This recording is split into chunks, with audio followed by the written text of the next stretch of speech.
Hello, friends, and welcome back to my channel. If you're new here, welcome. I am Brandy. I am the owner of Boundless Treasures Boutique, and I am going to show you this super cute, kind of Valentine's Day themed tumbler. I wanted to do something different than your normal hearts, X's, and O's, and I went on a mission to create something a little bit different, and I think that we've accomplished that. But I've got all the materials I used below, and I'll make sure that they're also listed and linked. But with all that, you guys, please don't forget to like and subscribe. It really helps my channel out a lot. And I just want to thank all my membership members and my subscribers here on this channel. Your support means so very much to me. But enough of that from me. Let's jump right in. I am using a 20-ounce fatty from Craft Haven, and we are going to be using this color palette that was voted on my Instagram, and I am using the color Burgundy and Violet mixed together to create this color. And we are just going to use a fluffy makeup brush. We're going to get this acrylic paint applied all over our tumbler. That way we've got a nice base for our glitter. Now, you guys, keep in mind, you guys can use whatever base you want. It does not have to be acrylic paint. If you prefer spray paint, chalk paint, those will all work just fine. And of course, this color palette was just a color palette that my followers wanted to see used. So that's what we did here. You could, of course, use any color combination that just made your heart happy. Now, once we let that coat dry, I went in with a second coat. It only took 2 coats to get this to the coverage that I wanted. But in my second coat, I added the Crystalac glitter glue to my paint mixture so that we could use that to adhere our glitter. You can adhere your glitter using Mod Podge. You can adhere your glitter using the epoxy method. If you're going to use the epoxy method, though, just apply your last coat of paint, wait till it fully dries, and then go in with your epoxy, and then you can apply your glitter from there. But I did not choose to go that route, although the epoxy method is my preferred method. We went with the paint and crystal glue, mainly just to save some time here because I needed to add a second coat and I did not want to wait to get that on. Then we're going to go in with Ardor. Gosh, you guys, this color is so beautiful. It's from PDB Studios. It's part of the Vanessa Davis pack. It's gorgeous. Like, use my link, grab a discount on it while you're there. This color is so pretty. I applied that all over my tumbler and I made sure I got the butt of my cup too. And then the only thing you guys don't see here is this bad boy is chunky. So I did tap off any excess, and then I rolled my cup up in my parchment paper. That way I could lay my glitter down flat, so I had a seamless epoxy. We went in with 1 coat of my quick coat from Alumilite, and that's where you see us now. We're going to go into our sanding. So I'm using my Dremel. If you guys do not have a Dremel, do not worry. You do not need a Dremel, but I like it. I have one because of my husband, so I just use this flap wheel at 120 grit, and it helps me get that nice, fine stainless line up at the top that our epoxy is going to adhere to. And then I just go around the entire top of the cup, and yeah, this makes it really easy. Now, if you don't have a Dremel, grab one of your sanding blocks. I would say probably anywhere between 120 to 60 grit would be right on the money, right where you want to use. And then you can take it and just use it at an angle towards the top until you expose that fine line. It's going to accomplish the same thing. So don't run out. Don't buy a Dremel. If you don't have one, sanding blocks, even sanding paper work just fine. And then once you have your stainless steel rim established, then we can go into sanding the rest of the cup. And you can see here, I'm just showing you, hey, look at the fine line. And then I got out of frame. It was definitely a thing you can. And then if you have any epoxy at the top, what I would recommend, you see me doing it in this step here. You guys, please learn from me. Clean your rim before you sand. It will make your sanding so much easier. I don't know why I did it backwards.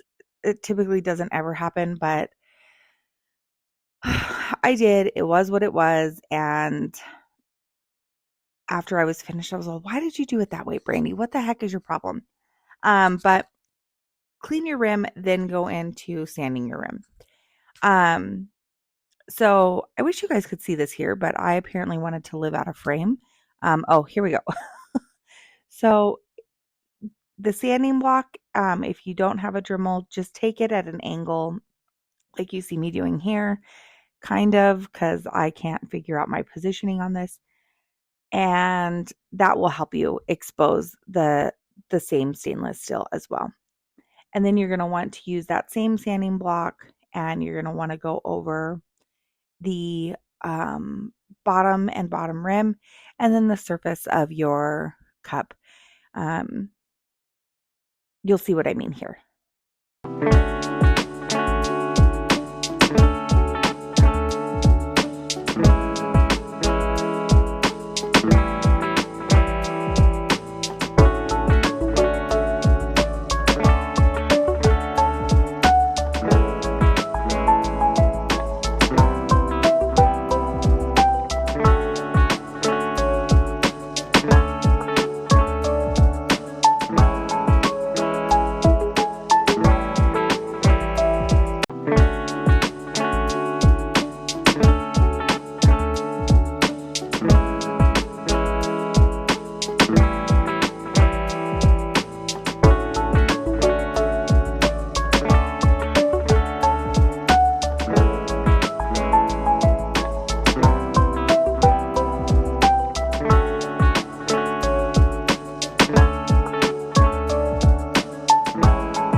Okay, now that we are all good and sanded, you're just going to want to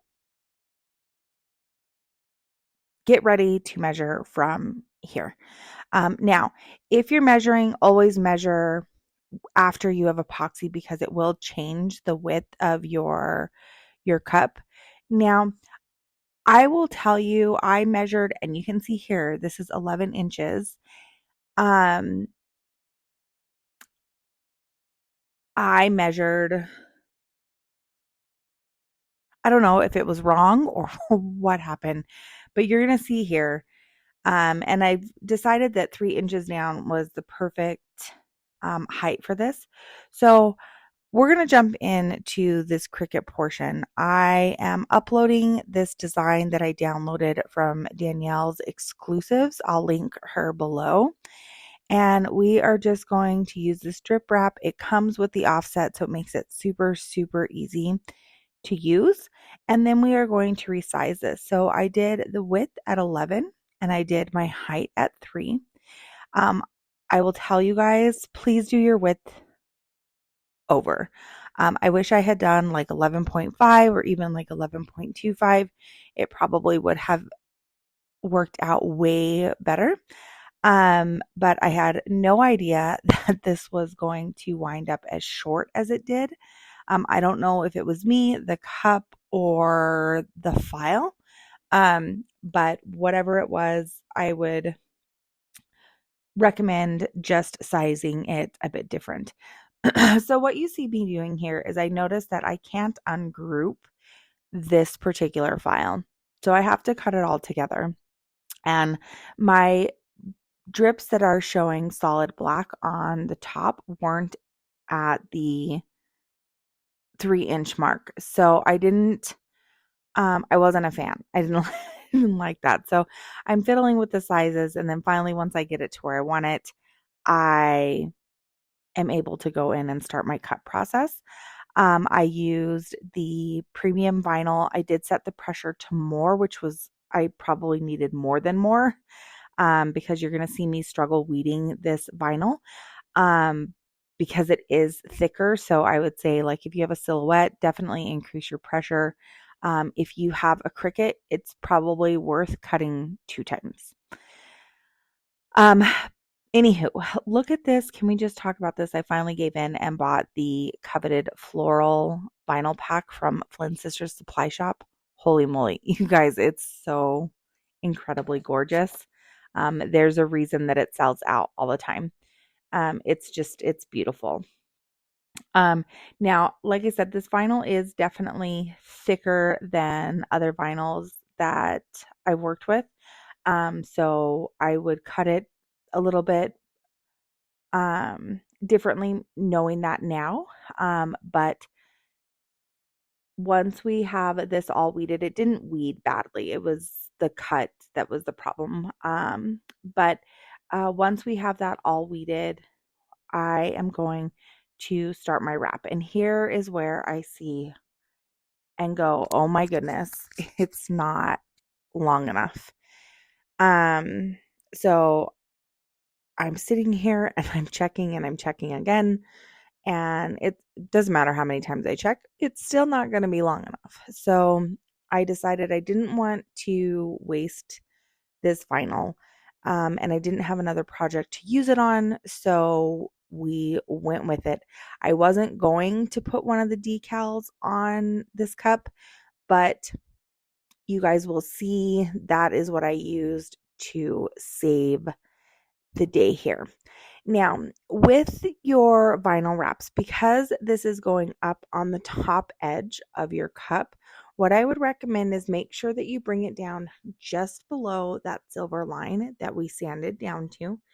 This will make sure that there's no wrinkling or puffing, and it's just going to save you a lot of grief in the long run. So just make sure that you give yourself that allowance, because again, you need your epoxy to adhere to something. And then what we're doing is I'm using the hinge method and just pushing this all along. Now, the hinge method worked great for this decal application or vinyl wrap application. For the outline though, you're going to see me do something different. Now, here is learning moment number 456. I'm just kidding. I wanted to go in with this PDB striping tape. It was a really beautiful, like rosy gold, sparkly color. But I will tell you that it absolutely did not want to go over those drips. So I changed paths and I went with, you guessed it, my champagne gold from Tech Rep Craft. You guys, if you don't have Tech Rep Craft vinyl in your like vinyl stock, run. I will link my discount link for you guys, but holy moly, it weeds so easily, it cuts beautifully. Like, I don't think there's a vinyl I've used from Tech Rep Craft that I have not absolutely loved. So I'm super excited to be able to be an affiliate for them and be able to offer you guys a little bit of discount as well.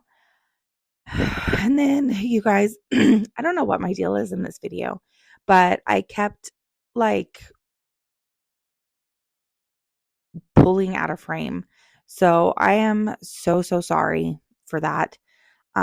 This is a good bit, but there was no good point for me to clip or edit this out because um, it was pretty much the whole thing. Um,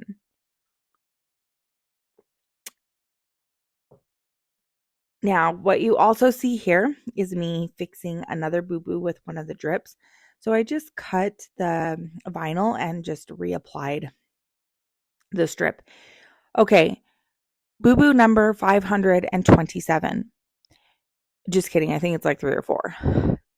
Epoxy before you put this clear cast decal on. Luckily, most of it, the clear portion, I cut away, which you will see me do here. But I don't know what the heck I was thinking. The vinyl is a matte vinyl. Now it shines up beautifully under epoxy, but you don't want to put a clear cast decal over a sanded surface, a matte surface, anything that's not shiny, because any of the clear portions aren't going to shine back up. But I messed up. So then we're going to go in with our coat of epoxy. I'm using Illuminlight's clear coat. And you guys, I'm using this luster dust from Diamonds and Dust. This one is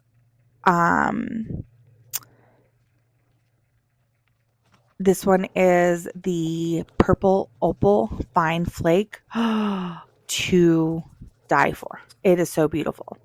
But you're just going to go in and you're going to apply that, allow that to cure. I let mine cure for probably, I don't know, it was a while because my turner's out in my garage and it's really, really cold right now. But then I went in after that with 2 more final coats of Illuminlight's clear cast, just their regular.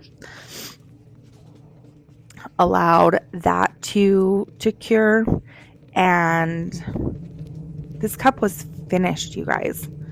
And it turned out so cute. Even with all the hiccups, it just turned out so beautifully.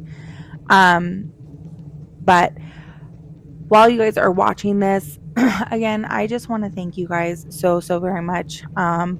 Your support, being here, it means so incredibly much. You have no idea. My goal this year is I would like to get our subscribers up to 500.